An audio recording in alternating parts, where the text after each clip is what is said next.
Alhamdulillahi wa salatu wa salamu ala rasulillah ba'd. Adúpẹ́ fún Ọlọ́run bá wa. A sì tọrọ ìkẹ́ àti ìgẹ̀ fún iṣẹ́ ńlá ní Ànábì Muhammad sallallahu alayhi wa sallam. Ẹni tí Ọlọ́run rán wá sílé ayé láti wá kọ́ wa ní gbogbo ọ̀ràn ẹ̀kọ́ pátápátá láì yọ̀kan lẹ̀ ń bẹ̀. Ànábì sì jíṣẹ́ gẹ́gẹ́ bí ó sì tọ́ àti bí ó ṣe yẹ. Abẹ́lọ́run ọba lékè ọlá kí bá kí Ànábì Muhammad sallallahu alayhi wa sallam, àwọn aráalé rẹ̀ àti gbogbo àwọn sàhábà rẹ̀. Láì ní dènà pẹnu, ìdánilẹ́kọ̀ọ́ ráńpẹ́ tá a fẹ́ ṣe fúnra wa ó náà ní nípa bóòlù àti ìrìnmà. Ọlọ́run kọ́ wa lẹ́kọ̀ọ́ tó pọ̀ ní Quran, kò sí nǹkan kan tọ́lọ́run yọ́lẹ̀ láì kọ́ wa lẹ́kọ̀ọ́. Ìsìláàmù pé tán yányá, kò láfiwé nínú gbogbo tá à ń pè ní ẹ̀sìn. Ọlọ́run wá ń sọ ní Quran nínú Suratu Dhariyat, Quran chapter 51 verse 53. Ọlọ́run ní ba'da a'udhu billahi minash shaitanir rajim. وما خلقت الجن والإنس إلا ليعبدون. Ọlọ́run ní òun ò dá ọmọ ẹ̀dá ènìyàn lásán, bẹ́ẹ̀ lòun ò sì dá àlùjànnú lásán bí kò ṣe pé kí wọ́n lè máa sin òun. Ìdí pàtàkì kan tọ́lọ́run fi dá wa náà, gbogbo ohun yòówù tá a bá rí ká máa ṣe láyé àyàbá ni. Tọ́lọ́run bá wá fún ọlọ́mọ, ìwọ náà ti máa gbọ́ látara ayé àwọn wípé àmánà lọ́lọ́run fi ọmọ ṣe fún ọ, torí o gbọ́dọ̀ kọ́ lẹ́kọ̀ọ́ nípa ẹ̀sìn Ọlọ́run. Ìyẹn ló lè kó bọ́ níwájú Ọlọ́run tó ṣèṣirò lórí bóòlù ṣe kọ́ ọmọ rẹ̀. Ànábì Muhammad sallallahu alayhi wa sallam, ànábì yìí sọ wípé kullukum ra'in wa kullukum mas'ulun 'an ra'iyyatihi. Gbogbo yín pápátá ńlá dára jẹ́ o, gbogbo yín náà ńlá sì bi léèrè nípa bóòlù ni ẹ ṣe dá àwọn ẹran yín jẹ̀ sí.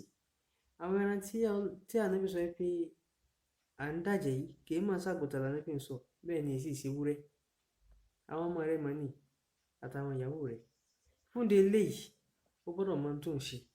Bó làwọn ọmọ yóò ṣe ní kó bọ níwájú Ọlọ́run, ó gbọ́dọ̀ jẹ́ tí ó mú pọ̀ láyà rẹ̀, kó sì gbìyànjú kó ṣiṣẹ́ tọ́, torí pé Ọlọ́run bi ọ́ léèrè nípa wọn.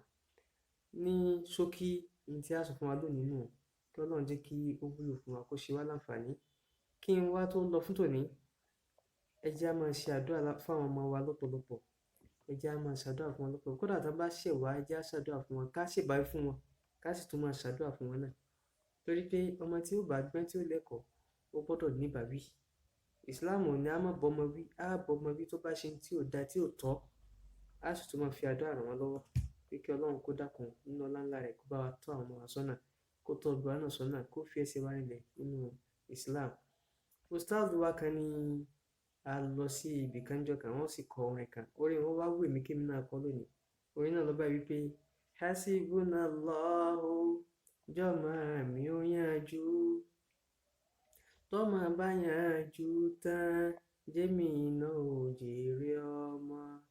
Ni'mal mawla máa sọ mí dọ̀tá ọmọ. Hasibunallahu jọ̀mọ́ mi ó yanjú, tọ́mọ bá yanjú tán jẹ́mi náà ò jèrè ọmọ. Ni'mal mawla wa ni'man nasiru. Ni'mal mawla wa ni'man nasiru.